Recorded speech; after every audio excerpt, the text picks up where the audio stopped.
à tous. Une question qui revient souvent quand on souhaite utiliser les plantes médicinales, c'est de savoir si on doit les utiliser sous forme de tisane ou sous forme d'huile essentielle.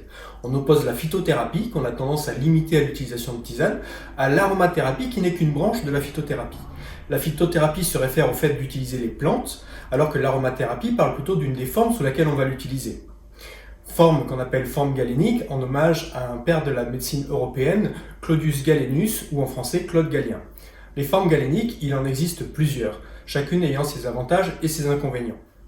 La phytothérapie n'est donc pas un combat entre les différentes formes galéniques, mais plutôt l'art de bien choisir la forme galénique en fonction d'une situation donnée, puisque chaque forme galénique ne contient pas forcément les mêmes principes actifs alors qu'elles sont élaborées à partir de la même plante. En effet, les principes actifs d'une plante sont de deux natures. Soit ils sont lipophiles, c'est-à-dire qu'ils peuvent se diluer dans l'huile et dans l'alcool, et j'insiste bien l'huile et l'alcool, soit ils sont hydrophiles, dans ce cas-là, ils peuvent se diluer que dans l'eau. C'est-à-dire que si je prends une plante et que je la mets dans l'eau ou que je la mets dans l'huile, je ne vais pas extraire les mêmes principes actifs. Si je souhaite extraire les deux types de principes actifs, comme je ne peux pas mélanger l'huile et l'eau, je vais plutôt prendre un mélange d'eau et d'alcool, et c'est pour ça que j'insistais sur l'alcool. Et en choisissant le degré d'alcool, on va pouvoir un petit peu ajuster entre les deux types de principes actifs qu'on peut extraire. En gros, pour extraire les principes actifs, on a le choix entre l'eau, l'alcool, l'huile, le glycérol, le CO2 supercritique, des solvants chimiques, et encore là, on ne parle que des formes extractives, parce qu'il y a également aussi les formes non extractives. Par exemple, lorsqu'on utilise le sucre pour les sirops, la fumigation, les cataplasmes, les sucs, les poudres de plantes séchées, etc. Un petit graphique non exhaustif pour expliquer tout ça.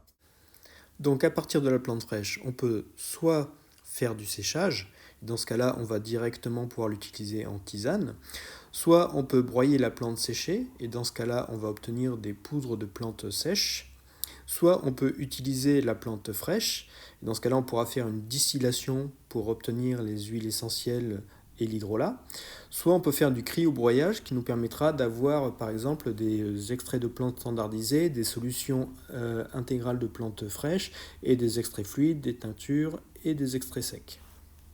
Mais revenons à nos tisanes et nos huiles essentielles qui sont deux formes galéniques de la phytothérapie. Bien évidemment, on ne peut pas comparer quelques feuilles mises dans une tisane d'eau chaude au concentré de principes actifs que sont les huiles essentielles. La tisane, c'est la forme employée depuis très longtemps, en fait, surtout quand on n'a pas accès aux autres formes galéniques. En fait, c'est même très facile de sortir dans la nature, cueillir des plantes et faire ses propres tisanes. L'eau chaude est capable d'extraire énormément de principes actifs de la plante, et même certaines huiles essentielles grâce à la chaleur de l'eau chaude. Huiles essentielles qui vont s'évaporer assez vite, d'où la raison de faire infuser à couvert et de consommer la tisane assez rapidement. L'inconvénient, c'est qu'on ne sait jamais vraiment combien de principes actifs on ingère, puisque ça va dépendre de la qualité de la plante, de la quantité qu'on a mis à infuser et du temps d'infusion. C'est pour ça qu'on a vu apparaître de nouvelles formes galéniques plutôt modernes, comme les extraits de plantes standardisées, les suspensions intégrales de plantes fraîches, ou bien les gélules de poudre de plantes en fait. Ce sont des formes galéniques qui permettent de mieux contrôler la quantité et donc qui vont faciliter la prescription. Pour autant, lorsqu'on est dans le cadre de la prévention, par exemple, la tisane, c'est une bonne chose puisqu'on va pouvoir ingérer des principes actifs en faible quantité, certes, mais de manière très régulière. Ce qui peut être également intéressant dans le traitement des problèmes chroniques puisque l'action va être douce et continue. On peut bien évidemment les utiliser aussi dans l'urgence pour traiter par exemple des maladies hivernales, mais là, il faut avouer par exemple que les huiles essentielles, de par leur concentré de principes actifs, vont avoir un avantage. Pour autant, on peut très bien utiliser les deux ensemble puisque les tisanes seront très intéressantes pour calmer les douleurs associées aux maladies hivernales. Donc ce sera un bon soutien aux huiles essentielles. Et puis l'eau, de toute façon, c'est un bon vecteur pour amener les principes actifs jusqu'aux cellules. Bien évidemment, les tisanes sont très intéressantes pour toutes les personnes qui ne peuvent pas utiliser les huiles essentielles. Les tisanes ne sont donc pas dépourvues d'intérêt et c'est toujours bien d'avoir quelques plantes chez soi.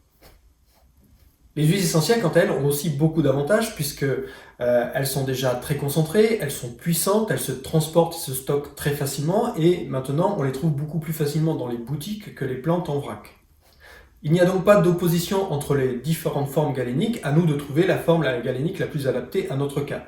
Bien évidemment, plusieurs formes galéniques peuvent fonctionner vis-à-vis d'un cas et puis en général on fait aussi avec ce qu'on a.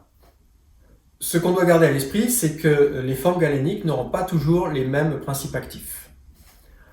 En résumé, ce n'est pas tisane ou huile essentielle, mais quelle est la forme galénique adaptée à mon besoin. Je dédierai certainement de temps en temps une vidéo sur une forme galénique précise pour partager justement cette richesse de la phytothérapie.